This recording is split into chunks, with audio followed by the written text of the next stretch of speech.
सुनाने जा रही हूँ। इस कविता का शीर्षक है संकल्प। है चाह यही, संकल्प यही, हम कुछ करके दिखलाएंगे।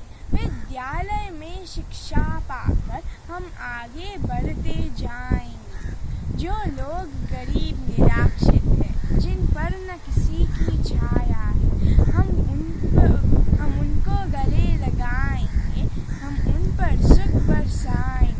जो लोग अंधेरे घर में, जो लटके हुए अधर में हैं, हम उनके घर आंगन में दीप उद्यम का दीप जलाएंगे।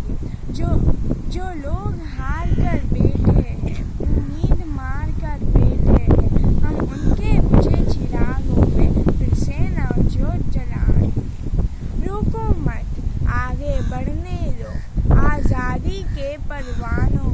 हम मातृभूमि की सेवा में अपना सर्वस्व चढ़ाएंगे। हम उन वीरों के बच्चे हैं जो दिल से बिल्कुल सच्चे हैं।